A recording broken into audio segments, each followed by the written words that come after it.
Yang selanjutnya, ya ibadi kullukum dolun illa man hadaituhu fastahduni ahdikum. Ya ibadi, wahai hamba-hambaku, kullukum dolun, setiap kalian adalah sesat. Illa man hadaituhu, kecuali telah saya berikan kepadanya hidayah, petunjuk. Kata Allah, fastahduni, maka mintalah petunjuk itu kepadaku, ahdikum, niscaya akan saya berikan hidayah itu kepada kalian. Lagi-lagi jemaah sekalian, ini pesan Nabi yang hadisnya hadis qudsi, yang kata Allah Subhanahu wa taala, ya ibadi, wahai hamba-hambaku. Lagi-lagi Allah memanggil kita sebagai hambanya.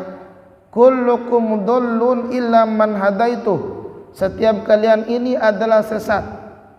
Ini menarik sekali jemaah sekalian. Allah menyatakan kepada kita setiap kita ini tersesat. Artinya tidak ada petunjuk, tidak ada hidayah. Begitu kita lahir, kita belum dapat hidayah, tersesat.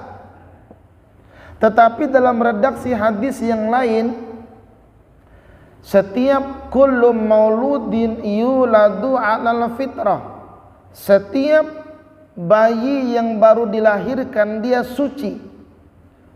Kesucian di sini artinya tidak dapat berbuat dosa karena memang masih kecil, karena memang masih bayi, karena memang kita dilahirkan dalam keadaan tidak tahu apa-apa. Dalam ayat yang lain Allah Subhanahu wa taala berfirman, wallahu akhrajakum min butuni ummahatikum la ta'lamuna syai'a. Saat Allah mengeluarkan kita dari kandungan ibu kita, kita tidak tahu apa-apa. Nah, begitu kita lahir, begitu kita besar, kita jadi tahu apa-apa. Dan hadis ini menyatakan kepada kita, kullukum dhullun illa man hadaituh, setiap kalian itu dasarnya sesat awalnya, kecuali dikasih hidayah oleh Allah Subhanahu wa taala. Mana hidayah itu? Pertama kali kita dimasukkan oleh Allah Subhanahu wa taala saat kita di kandungan ibu kita. Ibu bapak sekalian, hidayah itu mulai masuk ke dalam diri kita. Bagaimana caranya?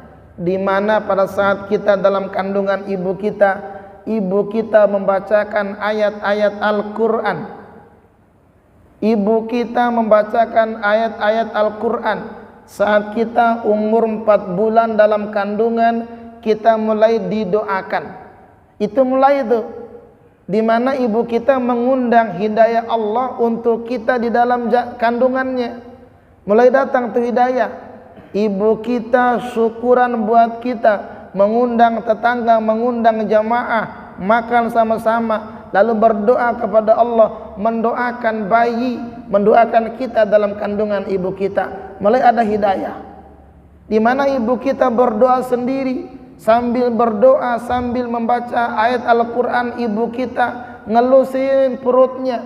Itu ngelusin kita dalam kandungannya, ibu bapak sekalian. Mulai diundang tuh hidayah Allah dalam diri kita. Masuk usia 7 bulan, masuk usia 8 bulan, didoakan lagi oleh orang, diundang orang banyak. Syukuran 7 bulanan, syukuran 8 bulanan, dibacakan beberapa ayat Al-Quran sebagai ngalah berkah daripada ayat-ayat tersebut. Lagi-lagi mengundang hidayah Allah dimasukkan ke dalam kita saat kita di dalam kandungan ibu kita, ibu bapak sekalian. Ini luar biasanya hidayah Allah. Lalu begitu kita lahir, diazankan dan diiqomahkan. Suara yang lain belum ada yang masuk ke telinga kita. Begitu lahir kita punya anak, kita azankan di telinga kanannya, kita iqomahkan di telinga kirinya. Itu lagi-lagi memasukkan hidayah Allah ke dalam anak kita, mengundang hidayah Allah kepada kita. Begitu kita mulai besar, baru 6 hari didoakan kita, itu hidayah tuh, mengundang hidayah Allah tuh. Jadi jangan dianggap remeh tradisi-tradisi yang berjalan di lingkungan kita, itu semua dalam rangka menghadirkan hidayah Allah, mengundang hidayah Allah supaya masuk di dalam anak-anak kita. 7 hari acara marhabanan, cukur rambut, sambil disolawatkan kita, sambil ditimbang-timbang, dikenalkan ke orang agar didoakan oleh orang-orang yang hadir. Sambil baca solawatnya, sambil memanggil baginda Rasul, mengucapkan salam kepada baginda Rasul, itu lagi-lagi menghadirkan hidayah Allah ke dalam anak-anak kita. Maka hidayah itu harus dipanggil, hidayah itu harus dihadirkan. Kan di dalam doa kita apa? Allahumma inni as'alukal huda, ya Allah kami mengharapkan petunjuk-Mu. Itu kan? Kan dibaca kita itu surat di Al-Fatihah, ihdinas siratal mustaqim, ya Rabb tunjukilah kami ke jalan yang lurus. Jangan diartikan kita belum lurus. Nah ente mah belum lurus ya, ngapa emang? Lah masih minta? Bukan. Maka di dalam hadis ini, fastahduni ahdikum, maka mintalah petunjuk itu kepadaku, aku akan kasih petunjuk, kata Allah dalam hadis qudsi ini. Maka petunjuk itu harus dihadirkan, harus diminta terus. Nah kita setiap kali kita doa, jemaah sekalian, selalu kita minta hidayah itu tidak hilang dari dalam diri kita. Kita baca Al-Fatihah saja di dalam sholat kita. Kalau kita sholat subuh tadi, kita sudah minta 2 kali itu, ihdinas siratal mustaqim, tunjukilah kami ke jalan yang lurus. Habis kita sholat, sebelum kita doa kita baca Al-Fatihah, lagi-lagi ada kalimat ihdinas siratal mustaqimnya. Habis kita doa, kita baca Al-Fatihah lagi-lagi ada kalimat ihdinas siratal mustaqim. Kita mohon kepada Allah agar kita dapat hidayah, dapat petunjuk. Jangan diartikan ente mah belum lurus ya, kenapa emang lah masih minta? Bukan. Yang kita minta dan difirmankan oleh Allah dalam hadis qudsi ini, jemaah sekalian, dalam rangka jangan sampai hidayah itu hilang dari dalam diri kita. Jangan sampai hidayah itu pergi, tetap hidayah itu ada, istiqamah kita atas hidayah Allah. Itu maksud fastahduni ahdikum, bukan belum dapat. Hidayah sudah ada di tengah-tengah kita, hidayah sudah ada di dalam diri kita, dan kita bisa berbuat seperti ini karena hidayah Allah. Jangan sampai hidayah itu lari dari dalam diri kita. Itu yang kita minta. Di dalam Quran itu doa untuk hidayah kan banyak. Selain daripada ihdinas siratal mustaqim tadi, ada lagi Rabbana la tuzigh qulubana ba'da idh hadaitana. Kan artinya Rabbana, wahai Tuhan kami, la tuzigh qulubana, janganlah Engkau condongkan hati kami ke dalam kesesatan. Tuh. Ba'da idh hadaitana, setelah Engkau berikan kepada kami petunjuk tersebut, hidayah tersebut. Ini doa kita nih. Rabbana la tuzigh qulubana ba'da idh hadaitana. Sebab karena terkadang hati kita ini condong kepada kemaksiatan, terkadang hati kita condong kepada kesesatan. Maka kita minta kepada Allah jangan sampai hati kita condong kepada kesesatan. Ba'da idh hadaitana, setelah Allah berikan hidayah kepada kita, petunjuk kepada kita. Nah ini yang kita minta kepada Allah. Karena yang namanya iman itu, jemaah sekalian, naik turun.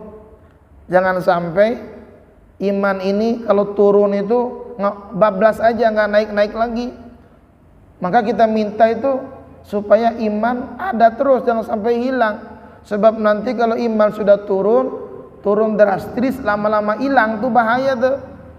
Maka kata orang, iman itu harus dinaikin terus. Al imanu yazidu wa yanqus. Iman itu bertambah, iman itu berkurang.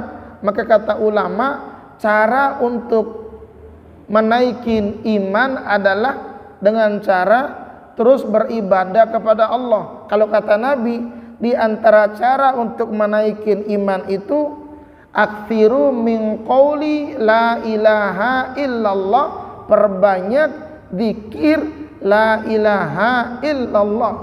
Ini ada hadisnya. Kata Nabi sama para sahabatnya, jadidu imanakum, perbaharui iman kalian. Kata para sahabat Nabi, kaifa nujadidu imanana ya Rasulullah, bagaimana cara kami memperbaharui iman kami ya Rasul? Kata Nabi, aktsiru min qauli la ilaha illallah, perbanyak zikir la ilaha illallah. Jadi zikir la ilaha illallah itu cara kita menaikin frekuensi keimanan kita kepada Allah. Maka zikir ini jangan sampai pada saat orang yang meninggal doang.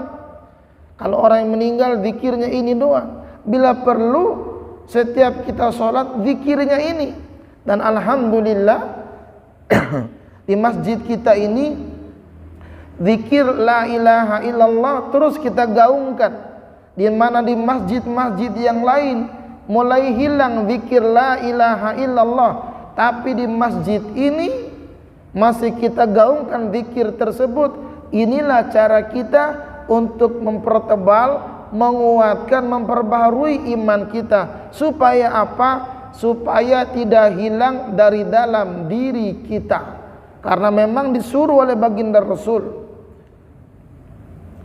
Dan di antara yang boleh juga kita lakukan adalah dulu sebelum corona Pak, di masjid ini habis sholat biasa salaman sambil sholawatan. Sekarang ini sudah tidak ada. Habis doa nih, saya kepingin oleh imamnya itu habis doa sallallahu ala Muhammad, salam tuh dulu sebelum corona ada itu. Begitu zaman corona udah nggak mau salaman, sampai sekarang masih corona aja terus nggak mau salaman habis sholat.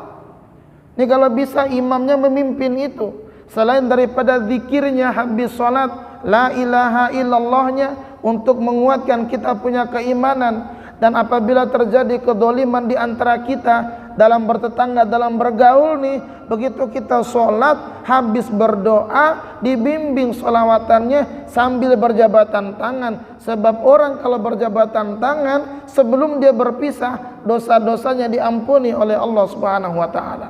Ini perlunya sambil sholawatan, sambil berjabatan tangan.